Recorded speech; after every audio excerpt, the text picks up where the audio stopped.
Hi hello friends, welcome back to my channel. ಒಲ್ಲದ ಬಂದ ಭಾಗ 61. ಆದಿಶೇಷನ್ ಮಾಳಿಗೆಯಲ್ಲಿ ಆತಂಕವು ಅದರ ಉತ್ತುಂಗವನ್ನು ತಲುಪಿತ್ತು. ಯಾಮಿನಿ ಜೊತೆ ಮಾತನಾಡುತ್ತಿರುವಾಗಲೇ ಮಾಯಾ ಪ್ರಜ್ಞೆ ತಪ್ಪಿ ಬಿದ್ದಳು. ಏನ್ರಿ, ಬೇಗ ಬನ್ನಿ, ಮಾಯಾಕ್ಕೆ ಜ್ವರ ಜೋರಾಗಿದೆ, ದೇಹ ಕುದಿಯುತ್ತಿದೆ, ಯಾವುದೇ ಚಲನವಲನ ಇಲ್ಲದೆ ಬಿದ್ದಿದ್ದಾಳೆ ಎಂದಾಗ ಕೋಣೆಯ ಒಳಗಿದ್ದ ವಿಷ್ಣು ಯಾಮಿನಿಯ ಧ್ವನಿ ಕೇಳಿ ಗಾಬರಿಯಿಂದ ಓಡಿ ಬಂದನು. ತಂಗಿಯ ಮೇಲಿದ್ದ ಅವನ ಕೋಪ ಆ ಕ್ಷಣದಲ್ಲೇ ಕರಗಿ ಕೇವಲ ಪ್ರೀತಿ ಮಾತ್ರವೇ ಉಳಿಯಿತು. ಬಾಗಿಲು ತೆರೆದು ಒಳಗಿಣುಕಿ ನೋಡಿದಾಗ ಮಾಯಾ ಪ್ರಜ್ಞೆ ತಪ್ಪಿದ ಸ್ಥಿತಿಯಲ್ಲಿ ಬಿದ್ದಿದ್ದಳು. ವಿಷ್ಣು ಆತಂಕದಿಂದ ಮಾಯಾ ಮಾಯಾ ಏನಾಯ್ತು ಕಣೋ? ಯಾಮಿನಿ, ಬೇಗ ಇವಳಿಗೆ ಬಟ್ಟೆ ಬದಲಾಯಿಸು ಎಂದು ಹೇಳಿ ಹೊರಗೆ ಹೋದನು. ಸ್ವಲ್ಪ ಸಮಯದ ನಂತರ ಯಾಮಿನಿ ಕೂಡ ಅವಳಿಗೆ ಒಂದು ಚೂಡಿದಾರ್ ಬದಲಾಯಿಸಿ ಹೊರಗೆ ಬಂದು ವಿಷ್ಣುವನ್ನು ಕರೆದಳು. ಒಳಗೆ ಹೋದವನು ಅವಳಿಗೆ ಒಂದು ಬೆಡ್ಶೀಟ್ ಹೊದಿಸಿ ಎತ್ತಿಕೊಂಡನು. ವಿಷ್ಣು ಅವಳನ್ನು ಹಾಗೆಯೇ ಎತ್ತಿಕೊಂಡು ಕೆಳಗೆ ಓಡಿದನು. ಯಾಮಿನಿ ಹಿಂದಿನ ಸೀಟಿನಲ್ಲಿ ಮಾಯಾ ತಲೆಯನ್ನು ತನ್ನ ಮಡಿಲಿನಲ್ಲಿ ಇಟ್ಟುಕೊಳ್ಳಲು ಕಾರು ಸಿಟಿ ಹಾಸ್ಪಿಟಲ್ ಕಡೆಗೆ ಧಾವಿಸಿತು. ಯಾವುದನ್ನು ಗಮನಿಸದೆ ಜಾಜಿ ಸೀರಿಯಲ್ನಲ್ಲಿ ಮುಳುಗಿದ್ದರು. ಆಸ್ಪತ್ರೆಗೆ ತಲುಪಿದರೂ ಮಾಯಾಳನ್ನು ಎಮರ್ಜೆನ್ಸಿ ವಾರ್ಡ್ಗೆ ದಾಖಲಿಸಿದರು. ಹೊರಗಿನ ಕಾರಿಡಾರ್ನಲ್ಲಿ ವಿಷ್ಣು ಮತ್ತು ಯಾಮಿನಿ ಕಾಯುತ್ತಿದ್ದರು. ವಿಷ್ಣುವಿನ ಕಣ್ಣುಗಳು ತುಂಬಿ ಬಂದಿದ್ದವು. ಯಾಮಿನಿ ಸಮಾಧಾನವಾಗಿ ಅವನ ಕೈಯನ್ನು ಹಿಡಿದುಕೊಂಡಳು. ಆಗ ಅವನ ನೋಟ ಅಚಾನಕ್ಕಾಗಿ ICU ವಾರ್ಡ್ನ ಹೊರಗಿದ್ದವರ ಮೇಲೆ ಬಿತ್ತು. ಅಲ್ಲಿ ನಿಂತಿದ್ದ ಇಬ್ಬರನ್ನು ನೋಡಿದ ತಕ್ಷಣ ವಿಷ್ಣುವಿನ ಹೃದಯ ಒಂದು ಕ್ಷಣ ನಿಂತು ಬಡಿದಂತಾಯಿತು. ಅವರು ಕನಿಷ್ಕಾಳ ಪೋಷಕರು. ವಿಷ್ಣು ಯಾಮಿನಿಯ ಕೈಯಲ್ಲಿದ್ದ ತನ್ನ ಕೈಯನ್ನು ಬಿಡಿಸಿಕೊಂಡು ನಿಧಾನವಾಗಿ ಅವರ ಕಡೆಗೆ ನಡೆದನು. ಯಾಮಿನಿ ಗೊಂದಲದಿಂದ ಅವನನ್ನು ಹಿಂಬಾಲಿಸಿದಳು. ಸಿಟಿ ಹಾಸ್ಪಿಟಲ್ನ ಎಮರ್ಜೆನ್ಸಿ ವಾರ್ಡ್ನಲ್ಲಿ ಮಾಯಾಗೆ ಚಿಕಿತ್ಸೆ ನಡೆಯುತ್ತಿತ್ತು. ಹೊರಗಿನ ಕಾರಿಡಾರ್ನಲ್ಲಿ ವಿಷ್ಣು ಮತ್ತು ಯಾಮಿನಿ ಕುಳಿತಿದ್ದರು. ವಿಷ್ಣುವಿನ ಕಣ್ಣುಗಳು ಕೆಂಪಗಾಗಿ ತವಕದಲ್ಲಿದ್ದವು. ಆಗಲೇ ICU ವಾರ್ಡ್ನ ಹೊರಗೆ ಅಳುತ್ತಿದ್ದ ಕನಿಷ್ಕಾಳ ಪೋಷಕರನ್ನು ವಿಷ್ಣು ಗಮನಿಸಿದ್ದು. ಅವನು ತನ್ನ ಸೀಟಿನಿಂದ ಎದ್ದು ನಿಧಾನವಾಗಿ ಅವರ ಕಡೆಗೆ ನಡೆದನು. ಯಾಮಿನಿ ಕೂಡ ಆತಂಕದಿಂದ ವಿಷ್ಣುವಿನ ಪಕ್ಕದಲ್ಲೇ ನಡೆದು ಬಂದಳು. ವಿಷ್ಣು ಬರುವುದನ್ನು ನೋಡಿದ ಕನಿಷ್ಕಾಳ ತಂದೆ ಎದ್ದು ನಿಂತು ತನ್ನ ಮುಖವನ್ನು ಒರೆಸಿಕೊಂಡರು. ಅಂಕಲ್, ನೀವಿಲ್ಲಿ ಏನು ಮಾಡ್ತಾ ಇದ್ದೀರಾ? ಕನಿಷ್ಕಾಗೆ ಏನಾಯಿತು? ಅವಳು ಇಟಲಿಯಲ್ಲಿ ವಿಶ್ವ ಸುಂದರಿ ಸ್ಪರ್ಧೆಯಲ್ಲಿ ಭಾಗವಹಿಸಲು ಹೋಗಲಿಲ್ವಾ ಎಂದು ವಿಷ್ಣು ಗದ್ಗದಿತ ಕಂಠದಿಂದ ಕೇಳಿದನು. ಕನಿಷ್ಕಾಳ ತಂದೆ ವಿಷ್ಣುವಿನ ಕೈಗಳನ್ನು ಹಿಡಿದು ಬಿಕ್ಕಿ ಬಿಕ್ಕಿ ಅತ್ತರು. ಇಲ್ಲ ವಿಷ್ಣು, ಎಲ್ಲ ಸುಳ್ಳಪ್ಪ. ಅವಳು ಎಲ್ಲೂ ಹೋಗಿಲ್ಲ. ಅವಳಿವಾಗ ICUವಿನಲ್ಲಿ ಸಾವಿನೊಂದಿಗೆ ಹೋರಾಡುತ್ತಿದ್ದಾಳೆ. ಇವತ್ತು ಸಾಯಂಕಾಲ ವಿಷ ಕುಡಿದು ಬಿಟ್ಟಳು ವಿಷ್ಣು ಅಂದಾಗ ವಿಷ್ಣುವಿಗೆ ತಲೆಯ ಮೇಲೆ ಸಿಡಿಲು ಬಡಿದಂತಾಯಿತು. ಪಕ್ಕದಲ್ಲೇ ನಿಂತಿದ್ದ ಯಾಮಿನಿ ಆಘಾತದಿಂದ ತನ್ನ ಬಾಯಿ ಮುಚ್ಚಿಕೊಂಡಳು. ವಿಷ್ಣು ಆಘಾತದಿಂದ, ವಿಷಾನಾ? ಯಾಕೆ ಅಂಕಲ್? ಅವಳಿಗೆ ಕೀರ್ತಿ, ಅಂತಸ್ತು ಎಲ್ಲ ಮುಖ್ಯ ಅಂತ ತಾನೇ ಕಲ್ಯಾಣ ಮಂಟಪವನ್ನು ಬಿಟ್ಟು ಓಡಿ ಹೋದಳು. ಆಮೇಲೆ ಯಾಕೆ ಇವಾಗ ಈ ತರಹದ ನಿರ್ಧಾರ ಎಂದು ಕೈಗಳನ್ನು ಚಾಚಿ ಕೇಳಿದನು. ಆಗ ಕನಿಷ್ಕಾಳ ತಂದೆ ಆ ಭಯಾನಕ ಸತ್ಯವನ್ನು ಬಿಚ್ಚಿಟ್ಟರು. ಇಲ್ಲ ವಿಷ್ಣು, ಅವಳು ನಿನ್ನನ್ನು ಬಿಟ್ಟು ಹೋಗಬೇಕೆಂದು ಎಂದಿಗೂ ಅಂದುಕೊಂಡಿರಲಿಲ್ಲ. ಅಂದು ಮದುವೆಗೆ 2 ದಿನ ಮುಂಚೆ ನಿನ್ನ ತಂದೆ ಆದಿಶೇಷನ್ ನಮ್ಮ ಮನೆಗೆ ಬಂದಿದ್ದರು. ನನ್ನ ಮಗಳು ಮಾಡೆಲಿಂಗ್ ಮಾಡುವುದು ಅವರಿಗೆ ಇಷ್ಟವಿರಲಿಲ್ಲ. ಅವರ PA ಮಗಳನ್ನೇ ನೀನು ಮದುವೆಯಾಗಬೇಕೆಂದು ಅವರು ಹಠ ಹಿಡಿದಿದ್ದರು. ಅದಕ್ಕೆ ಕನಿಷ್ಕಾಳಿಗೆ ಬೆದರಿಕೆ ಹಾಕಿದರು.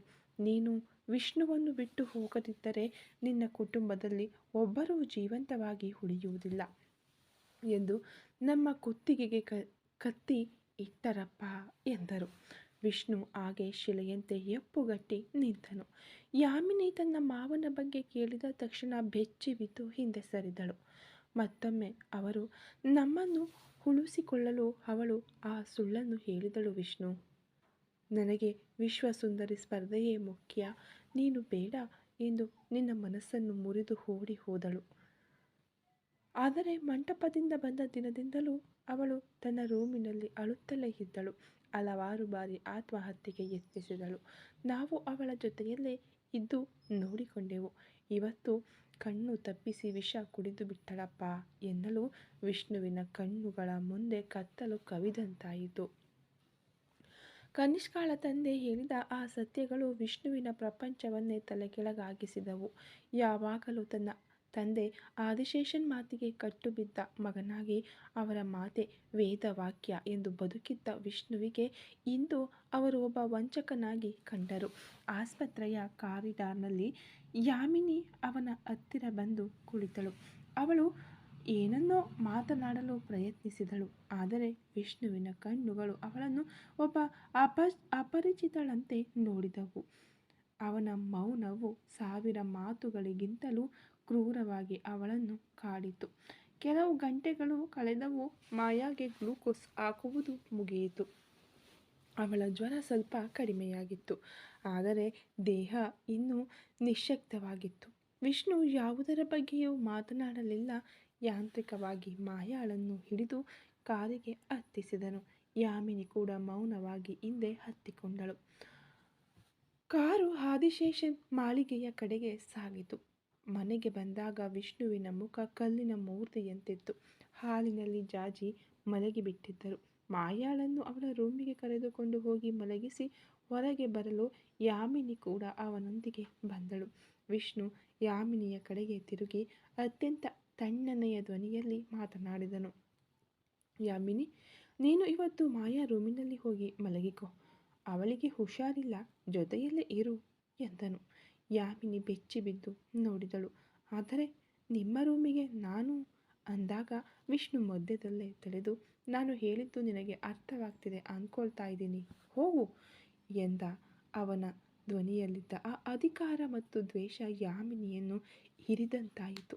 ಅವಳು ಕಣ್ಣಿನಲ್ಲಿ ಹರಿದ ಕಣ್ಣೀರನ್ನು ಒರೆಸಿಕೊಳ್ಳುತ್ತಾ ಮಾಯಾಳ ರೂಮಿನೊಳಗೆ ಹೋದಳು. ಮಾಯಾ ಔಷಧಿಗಳ ಪ್ರಭಾವದಿಂದ ಗಾಢ ನಿದ್ದೆಯಲ್ಲಿದ್ದಳು. ವಿಷ್ಣು ತನ್ನ ರೂಮಿನೊಳಗೆ ಹೋಗಿ ಬಾಗಿಲು ಹಾಕಿಕೊಂಡನು. ಆ ರೂಮು ಪೂರ್ತಿ ಕನಿಷ್ಕಾಳ ನೆನಪುಗಳೇ ತುಂಬಿದ್ದವು. ಹಲವಾರು ವೈದ್ಯಕೀಯ ಉಪಕರಣಗಳ ಸಹಾಯದಿಂದ ಅವಳು ಸ್ವತಃ ಉಸಿರಾಡಲು ಸಾಧ್ಯವಾಗದೆ ಅಲ್ಲಿ ಮಲಗಿದ್ದ ದೃಶ್ಯ ಪದೇ ಪದೇ ಅವನ ಕಣ್ಣ ಮುಂದೆ ಬಂದು ಹೋಯಿತು. ಅವನು ನಿಧಾನವಾಗಿ ತನ್ನ ಮೇಜಿನ ಡ್ರಾಯರ್ ತೆರೆದು ಬಚ್ಚಿಟ್ಟಿದ್ದ ಕನಿಷ್ಕಾಳ ಫೋಟೋವನ್ನು ತೆಗೆದನು. ಅದರಲ್ಲಿ ಅವಳು ನಗುತ್ತಿದ್ದಳು. ಅವಳ ಆ ನಗು ಈಗ ಅವನ ಹೃದಯಕ್ಕೆ ಈಟಿಯಿಂದ ಚುಚ್ಚಿದಂತಾಗುತ್ತಿತ್ತು. ವಿಷ್ಣು ಕುಟುಂಬಕ್ಕಾಗಿಯೇ ನಾನು ಓಡಿ ಹೋದೆ. ನನ್ನ ಕುಟುಂಬವನ್ನು ಉಳಿಸಲು ನಾನು ದ್ರೋಹಿಯ ವೇಷ ಹಾಕಿದೆ ಎಂದು ಆ ಫೋಟೋ ಅವನೊಂದಿಗೆ ಮಾತನಾಡುವಂತೆ ಭಾಸವಾಯಿತು. ವಿಷ್ಣುವಿಗೆ ಅದನ್ನು ತಡೆದುಕೊಳ್ಳಲು ಸಾಧ್ಯವಾಗಲಿಲ್ಲ. ಅವನು ಹಾಗೆಯೇ ನೆಲದ ಮೇಲೆ ಮಂಡಿ ಊರಿ ಕುಳಿತು ಆ ಫೋಟೋವನ್ನು ಎದೆಗೆ ಅಪ್ಪಿಕೊಂಡು ಆ ಎಂದು ಗಟ್ಟಿಯಾಗಿ ಬಿಕ್ಕಿ ಬಿಕ್ಕಿ ಅತ್ತನು. ಅವನ ಅಳುವಿನ ಧ್ವನಿ ಆ ಮಧ್ಯರಾತ್ರಿಯಲ್ಲಿ ಮಾಳಿಗೆಯ ಗೋಡೆಗಳನ್ನೇ ನಡುಗಿಸುವಂತಿತ್ತು. ಮಾಯಾ ರೂಮಿನಲ್ಲಿದ್ದ ಯಾಮಿನಿ ಈ ಧ್ವನಿಯನ್ನು ಕೇಳಿ ಆತಂಕಗೊಂಡಳು. ಅವಳು ಓಡಿ ಬಂದು ವಿಷ್ಣುವಿನ ರೂಮಿನ ಬಾಗಿಲನ್ನು ತಟ್ಟಿದಳು. ಯಾಮಿನಿ ಗಾಬರಿಯಿಂದ, ರೀ, ಏನ್ರಿ ಆಯಿತು? ಏನಾಯಿತು? ಬಾಗಿಲು ತೆಗೆಯಿರಿ. ಯಾಕೆ ಹೀಗೆ ಅಳ್ತಿದ್ದೀರಾ? ಪ್ಲೀಸ್ ಬಾಗಿಲು ತೆಗೆಯಿರಿ ಎಂದು ಅವಳೂ ಜೊತೆಯಲ್ಲೇ ಅತ್ತಳು. ವಿಷ್ಣು ಎದ್ದೇಳಲಿಲ್ಲ. ಬಹಳ ಹೊತ್ತಿನ ನಂತರ ಕಣ್ಣುಗಳು ಕೆಂಪಗಾಗಿ ಮುಖ ಬಾತುಕೊಂಡ ಸ್ಥಿತಿಯಲ್ಲಿ ಬಾಗಿಲು ತೆರೆದನು. ಯಾಮಿನಿ ಒಳಗೆ ಪ್ರವೇಶಿಸಿದಾಗ ಅವನ ವೇದನೆಯನ್ನು ಕಂಡು ತಲ್ಲಣಗೊಂಡಳು. ಏನ್ರಿ ಇದು? ಯಾಕೆ ಹೀಗೆ ನಿಮ್ಮನ್ನು ನೀವೇ ಕೊರಗಿಸಿಕೊಳ್ತಾ ಇದ್ದೀರಾ? ಏನೇ ಆದರೂ ನಮಗೆ ಮದುವೆಯಾಗಿ ಹೋಗಿದೆ. ಇನ್ನು ಏನು ಮಾಡಲು ಸಾಧ್ಯ? ವಿಧಿಯ ಆಟದಂತೆ ನಡೆದದ್ದು ನಡೆದು ಹೋಯಿತು ಎಂದು ಅವನನ್ನು ಸಮಾಧಾನಪಡಿಸಲು ಯೋಚಿಸಿದಳು. ವಿಷ್ಣು ಹುಚ್ಚನಂತೆ ನಕ್ಕು, ವಿಧಿಯೇ? ಇಲ್ಲ ಇಲ್ಲ ಯಾಮಿನಿ, ಇದು ನನ್ನ ತಂದೆಯ ಸಂಚು. ನನ್ನ ತಂದೆ ನನ್ನನ್ನು ಮತ್ತು ಕನಿಷ್ಕಾಳನ್ನು ವಂಚಿಸಿ ನಿನ್ನನ್ನು ನನಗೆ ಮದುವೆ ಮಾಡಿಸಿದ್ದಾರೆ. ನಿನ್ನ ಜೊತೆ ನಾನು ಬದುಕುವ ಪ್ರತಿ ಕ್ಷಣವೂ ಕನಿಷ್ಕಾಗೆ ನನ್ನ ಪ್ರೀತಿಗೆ ನಾನು ಮಾಡುತ್ತಿರುವ ದ್ರೋಹದಂತೆ ಅನ್ನಿಸುತ್ತಿದೆ. ಇದನ್ನು ನನ್ನಿಂದ ಒಪ್ಪಿಕೊಳ್ಳಲು ಸಾಧ್ಯವಿಲ್ಲ ಯಾಮಿನಿ ಎಂದನು ಆವೇಶದಿಂದ. ಯಾಮಿನಿ ವೇದನೆಯಿಂದ ಶಿಲೆಯಾಗಿ ನಿಂತಳು. ಹಾಗಾದರೆ ನನಗೂ ನಿಮಗೂ ಯಾವುದೇ ಸಂಬಂಧವಿಲ್ಲವೇ? ನಾನು ಯಾರು ನಿಮಗೆ ಎಂದು ಒಂದು ರೀತಿಯ ಭಯದಿಂದ ಕೇಳಿದಳು. ಸದ್ಯಕ್ಕೆ ನೀನು ಈ ಮನೆಯ ಸೊಸೆ ಅಷ್ಟೇ. ನನ್ನ ತಂದೆ ನಾಳೆ ದೆಹಲಿಯಿಂದ ಇಲ್ಲಿಗೆ ಬಂದೇ ತೀರಬೇಕು. ಅವರ ಹತ್ತಿರ ನಾನು ನೇರವಾಗಿ ಮಾತನಾಡಬೇಕು. ನನಗೆ ನ್ಯಾಯ ಸಿಗಬೇಕು ಯಾಮಿನಿ. ಇನ್ಮೇಲೆ ನೀನು ನನ್ನಿಂದ ಏನನ್ನೂ ನಿರೀಕ್ಷಿಸಬೇಡ ಅನ್ನುತ್ತಾ ಅವನು ಮತ್ತೊಮ್ಮೆ ಕನಿಷ್ಕಾಳ ಫೋಟೋವನ್ನು ಎದೆಗೆ ಒರಗಿಸಿಕೊಂಡು ಬೆಡ್ನ ಒಂದು ಬದಿಗೆ ವಾಲಿ ಬಿಕ್ಕಿ ಬಿಕ್ಕಿ ಅತ್ತನು. ಯಾಮಿನಿಗೆ ಅಲ್ಲಿ ನಿಲ್ಲಲು ಕೂಡ ಜಾಗವಿಲ್ಲದಂತೆ ಭಾಸವಾಯಿತು. ಅವಳ ಮನಸ್ಸು ಚೂರು ಚೂರಾಯಿತು. ಯಾಮಿನಿ ನಿಧಾನವಾಗಿ ಆ ರೂಮಿನಿಂದ ಹೊರಗೆ ಬಂದಳು. ಅವಳ ಪ್ರಪಂಚವೇ ಕತ್ತಲಾದಂತೆ ಅನ್ನಿಸಿತು. ಮತ್ತೆ ಮಾಯಾ ರೂಮಿಗೆ ಹೋದಳು. ಅಲ್ಲಿ ಮಾಯಾ ಜ್ವರದ ಔಷಧಿಯ ಮಂಪರಿನಲ್ಲಿ ಪ್ರಶಾಂತವಾಗಿ ಮಲಗಿದ್ದಳು. ಯಾಮಿನಿ ಆ ರೂಮಿನ ಮೂಲೆಯಲ್ಲಿ ಕುಳಿತು ಕಿಟಕಿಯ ಮೂಲಕ ಕತ್ತಲ ಆಕಾಶವನ್ನು ನೋಡಿದಳು. ಅವಳ ಮೊದಲ ಮದುವೆಯ ತಿಂಗಳು ಹೀಗೆಯೇ ಮುಗಿಯಬೇಕೇ?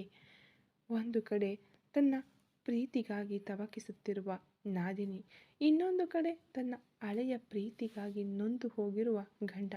ಇವರಿಬ್ಬರ ಮಧ್ಯೆ ಯಾಮಿನಿಯ ಜೀವನ ಒಂದು ಪ್ರಶ್ನಾರ್ಥಕ ಚಿಹ್ನೆಯಾಗಿ ನಿಂತಿತ್ತು. ನಾನು ಮಾಡಿದ ಯಾವುದೋ ಒಂದು ಪಾಪವೇ ನನ್ನ ಜೀವನವನ್ನು ಹೀಗೆ ಸುಂಟರ ಗಾಳಿಯಂತೆ ಅಪ್ಪಳಿಸುತ್ತಿದೆ ಅನ್ನಿಸುತ್ತಿದೆ. ನನ್ನ ಗಂಡ ಮೊದಲು ನನ್ನನ್ನು ಕ್ರೂರವಾಗಿ ನಡೆಸಿಕೊಂಡರು. ಅವರನ್ನು ಬಿಟ್ಟು ಹೋಗಬೇಕೆಂದು ಕೊಂಡಿದ್ದೆ. ಆದರೆ ಕೆಲವು ದಿನಗಳು ನನ್ನ ಹತ್ತಿರ ತುಂಬ ಪ್ರೀತಿಯಿಂದ ಇದ್ದರು. ಅವರು ತುಂಬ ಒಳ್ಳೆಯವರೆಂದು ನಾನು ಅರ್ಥ ಮಾಡಿಕೊಂಡ ತಕ್ಷಣ ಮತ್ತೆ ಅವರ ಪ್ರೀತಿ ಈಗ ನಮ್ಮ ಜೀವನದೊಳಗೆ ಬರುತ್ತಿದೆ. ಅವರನ್ನು ಹೇಳಿ ತಪ್ಪಿಲ್ಲವಲ್ಲ. ನನ್ನ ಮಾವ ಯಾಕಾಗಿ ಈ ತರಹದ ಕೆಲಸ ಮಾಡಿದರು? ಹಾಗಾದರೆ ಮೊದಲಿನಿಂದಲೇ ನನ್ನನ್ನು ಇವರಿಗೆ ಮದುವೆ ಮಾಡಿಸಬೇಕೆಂದು ನಿರ್ಧಾರ ಮಾಡಿದ್ದರೆ? ಆದರೆ ಯಾಕಾಗಿ? ಕನಿಷ್ಕ ಶ್ರೀಮಂತ ಮನೆತನದ ಹುಡುಗಿ, ಅವರ ಸ್ಟೇಟಸ್ಗೆ ಸಮನಾಗಿರುತ್ತಾಳೆ. ಪ್ರಸಿದ್ಧ ಮಾಡೆಲ್ ಆಗಿರುವಾಗ ಅವರಿಗೆ ಆ ಮಾಡೆಲಿಂಗ್ ಮಾಡುವುದು ಇಷ್ಟವಿಲ್ಲದೆ ತಮ್ಮ PA ಮಗಳನ್ನು ತಮ್ಮ ಮಗನಿಗೆ ಮದುವೆ ಮಾಡಿಸಿದ್ದಾರೆ. ಸ್ವಂತ ಮಗನ ಪ್ರೀತಿಯನ್ನೇ ನಾಶ ಮಾಡಿದ್ದಾರೆ. ಈ ಸಮಸ್ಯೆಯಲ್ಲಿ ಈಗ ಪೂರ್ತಿಯಾಗಿ ಸಿಲುಕಿಕೊಂಡು ಒದ್ದಾಡುತ್ತಿರುವುದು ನಾನು ಮತ್ತು ನನ್ನ ಗಂಡ. ನನ್ನ ಗಂಡ ಈಗ ಏನು ನಿರ್ಧಾರ ತೆಗೆದುಕೊಳ್ಳಲಿದ್ದಾರೆ ಎಂದು ತಿಳಿಯುತ್ತಿಲ್ಲ. ದೇವರೇ, ನನ್ನ ಜೀವನವನ್ನು ನೀನೇ ಉಳಿಸಬೇಕು ಎಂದು ಯೋಚಿಸುತ್ತಲೇ ಗೋಡೆಗೆ ಹೊರಗೆ ಕುಳಿತಿದ್ದಳು. ಆ ರಾತ್ರಿ ಅವಳಿಗೆ ಒಂದು ಯುಗದಂತೆ ಸುದೀರ್ಘವಾಗಿತ್ತು. ಅವಳ ಮೌನ ಕಣ್ಣೀರು ಕೆನ್ನೆಗಳನ್ನು ನೆನೆಸುತ್ತಲೇ ಇತ್ತು. ಅದೇ ಸಮಯದಲ್ಲಿ ವಿಕ್ರಮ್ನ ನೋವು ಅಥರ್ವನನ್ನು ಮಲಗಲು ಬಿಡಲಿಲ್ಲ. ವರ್ಮಾ ಬಂಗಲೆಯ ಆ ದೊಡ್ಡ ಮಲಗುವ ಕೋಣೆಯಲ್ಲಿ AC ಮೆಲ್ಲನೆ ಶಬ್ದ ಮಾಡುತ್ತಿತ್ತು. ಮುಂಜಾನೆ 5 ಗಂಟೆ. ಕಿಟಕಿಯ ಪರದೆಗಳ ಮೂಲಕ ಬೆಳದಿಂಗಳು ಮೆಲ್ಲನೆ ಮರೆಯಾಗಿ ಮುಂಜಾನೆಯ ಬೂದು ಬಣ್ಣದ ಬೆಳಕು ಹಿಣುಕಿ ನೋಡುತ್ತಿದ್ದು ನಕ್ಷತ್ರ ಮೆಲ್ಲನೆ ಕಣ್ಣು ಬಿಟ್ಟಳು. ಅವಳ ಪಕ್ಕದಲ್ಲಿ ಮಲಗಿರಬೇಕಿದ್ದ ಅಥರ್ವ ನಿದ್ದೆ ಮಾಡದೆ ಮಲಗಿದ್ದ ಮೇಲಿನ ಸೀಲಿಂಗನ್ನೇ ದಿಟ್ಟಿಸಿ ನೋಡುತ್ತಿದ್ದನು. ಅವನ ಕಣ್ಣುಗಳು ಕೆಂಪಗಾಗಿ ನಿದ್ದೆ ಇಲ್ಲದ ಒಂದು ದೊಡ್ಡ ಭಾರವನ್ನು ಹೊತ್ತಿದ್ದವು. ನಕ್ಷತ್ರ ಆತಂಕದಿಂದ ಎದ್ದು ಕುಳಿತು, ಸರ್, ಏನಿದು? ಇನ್ನೂ ನಿದ್ದೆ ಮಾಡಿಲ್ಲವಾ ನೀವು? ಯಾಕೆ ಹೀಗೆ ಸೀಲಿಂಗ್ ನೋಡ್ತಾ ಇದ್ದೀರಾ? ಹುಷಾರಿಲ್ವಾ ಎಂದು ಕೇಳಿದಳು. ಅಥರ್ವ ಒಂದು ನಿಟ್ಟುಸಿರು ಬಿಟ್ಟು ನಕ್ಷತ್ರ ಕಡೆ ತಿರುಗಿದನು. ಅವನ ಮುಖದಲ್ಲಿ ಹೇಳಲಾಗದ ವೇದನೆ ಇತ್ತು. ಅಥರ್ವ ಹೇಳಿದ, ನಿದ್ದೆ ಬರ್ತಿಲ್ಲ ನಕ್ಷತ್ರ. ಮನಸ್ಸಿನಲ್ಲಿ ಏನೋ ಒಂದು ಭಾರ. ನಿನ್ನೆ ರಾತ್ರಿ ವಿಕ್ರಮ್ನನ್ನು ನೋಡಿದಾಗಿನಿಂದ ಅವನ ಮುಖ ನೋಡಿದ್ಯಾ? ಆ ನಗು ಅವನಲ್ಲಿ ಇಲ್ಲ. ಏನೋ ಒಂದು ದೊಡ್ಡ ಸಿಡಿಲನ್ನು ತಡೆದುಕೊಂಡವನ ಹಾಗೆ ಇದ್ದಾನೆ. ಅವನ ಹತ್ತಿರ ನಾನು ಮಾತನಾಡಿದರೂ ಸತ್ಯ ಹೇಳೋದಿಲ್ಲ. ನೀನು ಹೋಗಿ ಮಾತನಾಡು ನಕ್ಷತ್ರ. ಅವನ ಮುಖ ಹತ್ತು ಊದಿಕೊಂಡಿತ್ತು ಅಂದ. ನಕ್ಷತ್ರ ವಿಕ್ರಮ್ನ ಬಳಿ ಕುಳಿತು, ವಿಕ್ಕಿ, ಏನಿದು? ಇನ್ನೂ ಇದೇ ಅವತಾರದಲ್ಲಿ ಇದ್ದೀರಾ? ರಾತ್ರಿಯಿಂದ ನಿಮ್ಮ ಅಣ್ಣ ನಿಮ್ಮನ್ನು ನೆನೆದು ನಿದ್ದೆ ಮಾಡದೇ ಇದ್ದಾರೆ ಎಂದು ಅವಳು ಮಾತನಾಡುತ್ತಿರುವಾಗಲೇ ಅವನ ಕಣ್ಣುಗಳಲ್ಲಿ ಕಣ್ಣೀರು ಜಿನುಗಿತು. ಏನಾಯಿತು ವಿಕ್ಕಿ? ಯಾಕಾಗಿ ಹೀಗೆ ಅಳ್ತಿದ್ದೀರಾ? ಪ್ಲೀಸ್ ಹೇಳಿ ಎಂದಳು. ನಕ್ಷತ್ರಾಳನ್ನು ನೋಡಿದ ತಕ್ಷಣ ವಿಕ್ರಮ್ಗೆ ತನ್ನ ರಕ್ಷಣಾ ಕವಚಗಳೆಲ್ಲ ಹೊಡೆದು ಹೋದವು. ಅವನು ಹಾಗೆಯೇ ಅವಳ ಮಡಿಲಿನಲ್ಲಿ ಮುಖ ಹುದುಗಿಸಿ ಒಂದು ಮಗುವಿನಂತೆ ಬಿಕ್ಕಿ ಬಿಕ್ಕಿ ಅಳಲು ಶುರು ಮಾಡಿದನು. ವಿಕ್ರಮ್ ಅಳುತ್ತಾ, ಅತ್ತಿಗೆ, ಮಧು ನನ್ನನ್ನು ಬೇಡ ಅಂತಿದ್ದಾಳೆ ಅತ್ತಿಗೆ. ನಿನ್ನೆ ಅವಳನ್ನು ನೋಡಲು ಹೋದಾಗ ನಾನು ಅವಳ ಹತ್ತಿರ ಮಾತನಾಡಿದರೆ ವಿಷ ಕುಡಿದು ಸಾಯುತ್ತೇನೆ ಅಂತ ಬೆದರಿಸುತ್ತಿದ್ದಾಳೆ. ನನ್ನಿಂದ ಅವಳ ಕುಟುಂಬಕ್ಕೆ ಅವಮಾನವಂತೆ. ಅತ್ತಿಗೆ, ನಾನು ಮಧುವನ್ನು ಅಷ್ಟು ಪ್ರೀತಿಸಿದ್ದೆ. ಅವಳಿಲ್ಲದೆ ನಾನು ಹೇಗಿರುತ್ತೇನೆ ಅಂದನು. ನಕ್ಷತ್ರ ಅವನನ್ನು ತನ್ನ ಮಗುವಿನಂತೆ ಸಂತೈಸಿದಳು. ಅವನ ಬೆನ್ನು ಸವರಿ ಸಮಾಧಾನಪಡಿಸಿದಳು. ಏನು ವಿಕ್ಕಿ, ನೀವು ಯಾಕೆ ಅಲ್ಲಿಗೆ ಹೋದ್ರಿ? ಸ್ವಲ್ಪ ದಿನ ಸುಮ್ಮನಿರಿ. ಮಧುಮಿತಾ ಯಾಕೆ ಹೀಗೆ ಹೇಳ್ತಿದ್ದಾಳೆ ಅಂತ ನಮಗೆ ಗೊತ್ತಿಲ್ಲ. ನಿಮ್ಮ ಅಣ್ಣ ಇದ್ದಾರೆ, ನಾನಿದ್ದೇನೆ, ನಾವು ನೋಡಿಕೊಳ್ಳುತ್ತೇವೆ. ನಿಮ್ಮ ಕಣ್ಣು ನೋಡಿದರೆ ಗೊತ್ತಾಗುತ್ತೆ, ರಾತ್ರಿಯೆಲ್ಲ ನಿದ್ದೆ ಮಾಡಿಲ್ಲ ಅನಿಸುತ್ತೆ. ಸ್ವಲ್ಪ ನಿದ್ದೆ ಮಾಡಲು ಪ್ರಯತ್ನಿಸಿ, ಮನಸ್ಸು ಶಾಂತವಾಗುತ್ತೆ. ನಿಮ್ಮ ಪ್ರೀತಿ ಖಂಡಿತ ಗೆಲ್ಲುತ್ತೆ ಎಂದು ಅವನನ್ನು ಮೆಲ್ಲನೆ ಮಲಗಿಸಿ ಅಥರ್ವನ ಕೋಣೆಯ ಕಡೆಗೆ ಧಾವಿಸಿದಳು. ನಕ್ಷತ್ರ ಹೇಳಿದ ವಿವರಗಳನ್ನು ಕೇಳಿದ ಅಥರ್ವನ ರಕ್ತ ಕುದಿಯಿತು. ಅವನ ತಮ್ಮ ಈ ವರ್ಮ ಬಂಗಲೆಯ ಯುವರಾಜ ಒಬ್ಬ ಹುಡುಗಿಗಾಗಿ ಹೀಗೆ ಮಂಡಿಯೂರಿ ಅಳುವುದೇ? ಅಥರ್ವ ಹಲ್ಲು ಕಡಿಯುತ್ತಾ, ಮಧುಮಿತಾ, ಅವಳಿಗೆ ಎಷ್ಟು ಧೈರ್ಯವಿದ್ದರೆ ನನ್ನ ತಮ್ಮನನ್ನು ಈ ಪರಿಸ್ಥಿತಿಗೆ ತರುತ್ತಾಳೆ? ಇಷ್ಟು ದಿನ ಅವಳೊಬ್ಬ ಮುಗ್ಧ ಹುಡುಗಿ ಅಂತ ಅಂದುಕೊಂಡಿದ್ದೆ. ಆದರೆ ಅವಳು ವಿಕ್ರಮ್ಗೆ ಬೆದರಿಕೆ ಹಾಕುವ ಮಟ್ಟಕ್ಕೆ ಹೋಗಿದ್ದಾಳೆ. ಅಂದರೆ ಅವಳ ಹಿಂದೆ ಯಾರೋ ಇದ್ದಾರೆ. ನಾನು ಈಗಲೇ ಆ ಸೆಕ್ಯೂರಿಟಿ ವಸತಿ ಗೃಹಕ್ಕೆ ಹೋಗುತ್ತೇನೆ ನಕ್ಷತ್ರ. ಅವರ ಕುಟುಂಬದಲ್ಲಿ ಯಾರು ಈ ಮದುವೆಗೆ ಅಡ್ಡಿಯಾಗಿದ್ದಾರೆ ಅಂತ ನಾನು ನೋಡ್ತೀನಿ ಎಂದು ಗುಡುಗಿದ. ನಕ್ಷತ್ರ ತಡೆಯಲು ಪ್ರಯತ್ನಿಸಿದರೂ ಅಥರ್ವ ಕೇಳಲಿಲ್ಲ. ಅವನು ತನ್ನ ಕಾರನ್ನು ತೆಗೆದುಕೊಂಡು ಆವೇಶದಿಂದ ಹೊರಟನು. ಕಾರಿನಲ್ಲಿ ಹೋಗುವಾಗಲೂ ಅವನ ಮನಸ್ಸು ಮಿಡಿಯುತ್ತಿತ್ತು. Coat suit ಧರಿಸಿರಲಿಲ್ಲ. ಸಾಧಾರಣ ಫಾರ್ಮಲ್ಸ್ ಡ್ರೆಸ್ನಲ್ಲಿ ಹೋಗಿದ್ದನು.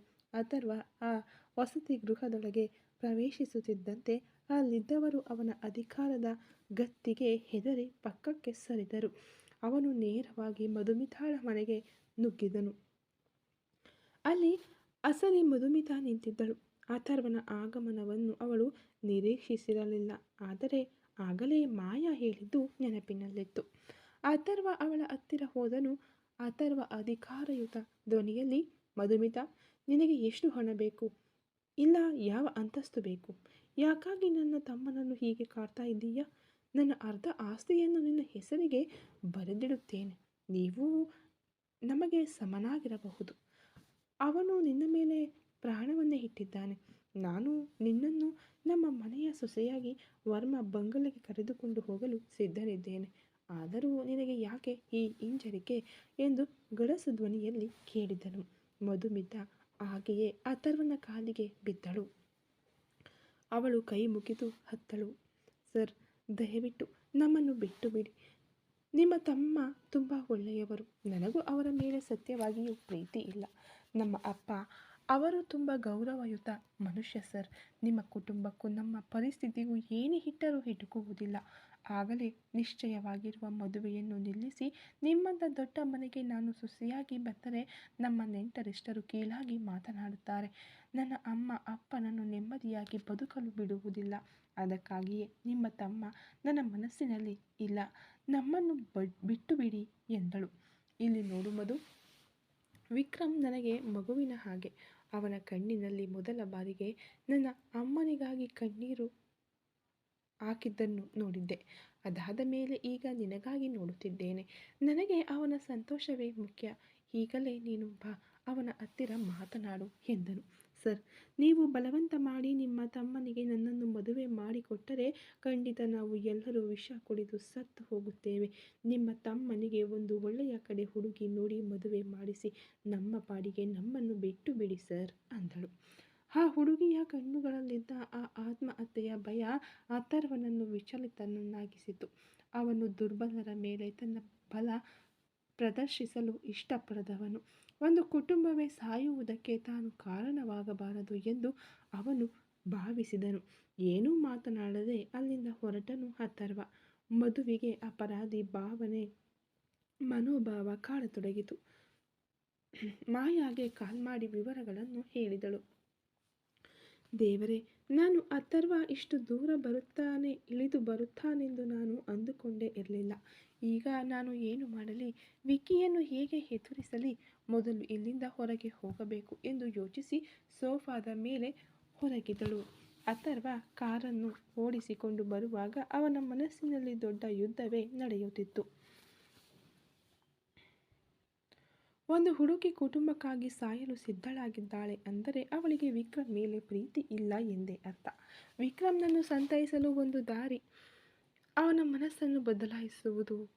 ಅವನಿಗೆ ತಕ್ಷಣವೇ ಬೇರೊಂದು ಮದುವೆ ಏರ್ಪಾಡು ಮಾಡಿದರೆ ಕಾಲಕ್ರಮೇಣ ಅವನು ಮಧುಮಿತಾಳನ್ನು ಮರೆತು ಬಿಡುತ್ತಾನೆ ಎಂದು ಒಂದು ನಿರ್ಧಾರಕ್ಕೆ ಬಂದನು. ಮನೆಗೆ ಬಂದ ಅಥರ್ವ ನೇರವಾಗಿ ತನ್ನ ಕೋಣೆಗೆ ಹೋದನು. ಅಲ್ಲಿ ಕಾತುರದಿಂದ ಕಾಯುತ್ತಿದ್ದ ನಕ್ಷತ್ರ ಬಳಿ ನಡೆದದ್ದನ್ನೆಲ್ಲ ವಿವರಿಸಿದನು. ಅಥರ್ವ, ನಕ್ಷತ್ರ, ಅಲ್ಲಿನ ಪರಿಸ್ಥಿತಿ ತುಂಬ ಕೆಟ್ಟದಾಗಿದೆ. ಆ ಹುಡುಗಿಗೆ ಅವನ ಮೇಲೆ ಪ್ರೀತಿಯೇ ಇಲ್ಲ. ಕುಟುಂಬದ ಸಮೇತ ಸಾಯುತ್ತೇವೆ ಅಂತ ಬೆದರಿಸುತ್ತಿದ್ದಾಳೆ. ವಿಕ್ರಮ್ಗೋಸ್ಕರ ಒಂದು ಕುಟುಂಬ ನಾಶವಾಗುವುದನ್ನು ನಾವು ನೋಡಲು ಸಾಧ್ಯವಿಲ್ಲ. ಆದ್ದರಿಂದ ವಿಕ್ರಮ್ಗೆ ಬೇರೊಂದು ಹುಡುಗಿಯನ್ನು ತಕ್ಷಣವೇ ನೋಡಬೇಕು. ಅವನ ಮನಸ್ಸನ್ನು ಬದಲಾಯಿಸುವುದು ನಮ್ಮ ಜವಾಬ್ದಾರಿ. ಇನ್ನು ಮುಂದೆ ಮಧುಮಿತಾ ವಿಷಯದಲ್ಲಿ ನಾವು ತಲೆ ಹಾಕುವುದು ಬೇಡ ಎಂದನು ಹತಾಶೆಯಿಂದ. ನಕ್ಷತ್ರ ಆಘಾತದಿಂದ ಕುಳಿತಳು. ವರ್ಮಾ ಬಂಗಲೆಯಲ್ಲಿ ಒಂದು ದೊಡ್ಡ ಬಿರುಗಾಳಿ ಬೀಸಲಿದೆ ಎಂಬುದನ್ನು ಅವಳ ಮನಸ್ಸು ಅರಿತುಕೊಂಡಿತ್ತು. ಮಾಯಾ ತನ್ನ ಕೋಣೆಯಲ್ಲಿ ತೀವ್ರವಾದ ಯೋಚನೆಯಲ್ಲಿ ಕುಳಿತಿದ್ದಳು. ಜ್ವರದಿಂದ ಅವಳ ದೇಹ ಬಳಲಿದ್ದರೂ ಮಧು ಮಾತನಾಡಿದ ನಂತರ ಅವಳ ಮನಸ್ಸಿನಲ್ಲಿ ಒಂದು ವೇಗ ಹುಟ್ಟಿಕೊಂಡಿತ್ತು. ವಿಕ್ರಮ್ನನ್ನು ಭೇಟಿಯಾಗಲೇಬೇಕು ಎನಿಸಿತು. ಆಗ ಅವಳ ಫೋನ್ ರಿಂಗ್ ಆಯಿತು. ವೇಗವಾಗಿ ಫೋನ್ ನೋಡಿದಳು. ಸಾಗರ್ ಕಾಲ್ ಮಾಡಿದ್ದನು. ಇವನೊಬ್ಬ ಎಂದು ಕೊಣಗುತ್ತಲೇ ಫೋನ್ ಅಟೆಂಡ್ ಮಾಡಿ ಕಿವಿಗೆ ಇಟ್ಟುಕೊಂಡಳು. ಅಲೋ ಎಂದ ತಕ್ಷಣ, ಅಲೋ ಮಾಯಾ, ನಿನ್ನೆ ಮೀಟಿಂಗ್ ಕ್ಯಾನ್ಸಲ್ ಮಾಡಿ ನೀವು ಹೊರಟು ಹೋದ್ರಿ. ಇವತ್ತು ಸೈನ್ ಮಾಡ್ತೀನಿ ಅಂತ ಹೇಳಿದ್ರಿ. ನಿಮ್ಮ ಆಫೀಸ್ಗೆ ಬಂದು ನೋಡಿದರೆ ನೀವಿಲ್ಲ. ನಿಮಗೆ ನನ್ನ ಜೊತೆ ಬಿಸ್ನೆಸ್ ಡೀಲಿಂಗ್ ಇಟ್ಟುಕೊಳ್ಳಲು ಇಷ್ಟವಿಲ್ಲದಿದ್ದರೆ ಹೇಳಿಬಿಡಿ. ಯಾಕಾಗಿ ನಾನು ರಾ ಮೆಟೀರಿಯಲ್ಸ್ ತಂದು ಸುಮ್ಮನೆ ಗೋಡೌನ್ನಲ್ಲಿ ಇಡಬೇಕು? ಇವತ್ತು ನೀವು ಸೈನ್ ಮಾಡಿದರೆ ಡೀಲ್ ಓಕೆ, ಇಲ್ಲವಾದರೆ ಬೇರೆ ಪಾರ್ಟಿಗೆ ನಾನು ಬದಲಾಯಿಸುತ್ತೇನೆ. ಇಷ್ಟೊಂದು ದೂರ ನಿಮ್ಮನ್ನು ಸಹಿಸಿಕೊಂಡು ಓಲೈಸಿಕೊಂಡು ನಾನು ಬಿಸ್ನೆಸ್ ಮಾಡುವ ಅವಶ್ಯಕತೆ ಇಲ್ಲ ಎಂದನು. ಹಾಗೆ ಅವನು ಮಾತನಾಡಿದ್ದು ಅವಳಿಗೆ ಕೋಪ ತರಿಸಿತು. ಆದರೂ ಅವನ ಬಳಿ ಆ ಕೋಪವನ್ನು ಅವಳು ತೋರಿಸಲಿಲ್ಲ. ಇವನ ಡೀಲಿಂಗ್ ಕ್ಯಾನ್ಸಲ್ ಆದರೆ ಅಥರ್ವನ ಬಳಿ ಸಂಪೂರ್ಣವಾಗಿ ಸೋತು ಹೋಗುತ್ತಾಳೆ. ಅದೇ ಅವಳನ್ನು ಈಗ ತಾಳ್ಮೆಯಿಂದ ಯೋಚಿಸುವಂತೆ ಮಾಡಿತು. ಸರ್ ಪ್ಲೀಸ್, ನನಗೆ ಹುಷಾರಿಲ್ಲ, ಅದಕ್ಕಾಗಿ ಆಫೀಸ್ಗೆ ಬರಲಿಲ್ಲ. ಪ್ಲೀಸ್ ನಾಳೆ ನಮ್ಮ ಮೀಟಿಂಗ್ ಇಟ್ಟುಕೊಳ್ಳೋಣ. ನಾನು ಒಂದು ಸಲ ಚೆಕ್ ಮಾಡಿ ಸೈನ್ ಮಾಡಿಬಿಡುತ್ತೇನೆ. ನೀವು ಕ್ಯಾನ್ಸಲ್ ಎಲ್ಲ ಮಾಡುವುದು ಬೇಡ. ಈ ಡೀಲ್ ನನಗೆ ಓಕೆ ಎಂದು ಅವಳು ಮತ್ತೆ ಸಮಾಧಾನವಾಗಿ ಮಾತನಾಡಿದಳು. ನೋ ಚಾನ್ಸ್ ಮಾಯಾ, ನಾನು ಯಾರಿಗಾಗಿಯೂ ನನ್ನ ಟೈಮ್ ವೇಸ್ಟ್ ಮಾಡಿದ್ದೇ ಇಲ್ಲ. ಆದರೆ ನಿನಗಾಗಿ ನಿನ್ನೆ ಪೂರ್ತಿ ಟೈಮ್ ವೇಸ್ಟ್ ಆಯಿತು.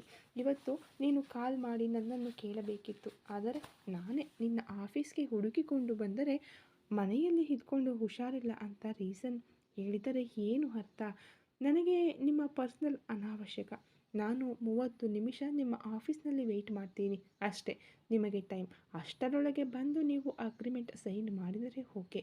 ಹಾಗಿಲ್ಲದಿದ್ದರೆ ಇನ್ನು ಮುಂದೆ ನಿಮಗೂ ನನಗೂ ಯಾವುದೇ ಬಿಸ್ನೆಸ್ ಡೀಲಿಂಗ್ ಇರುವುದಿಲ್ಲ ಎಂದು ಹೇಳಿ ಫೋನ್ ಇಟ್ಟನು ಸಾಗರ್. ಈಗ ಏನು ಮಾಡುವುದು ಎಂದು ಯೋಚಿಸಿದವಳು ತನ್ನ ಕೋಣೆಯ ಬಾಲ್ಕನಿಯನ್ನು ನೋಡಿದಳು.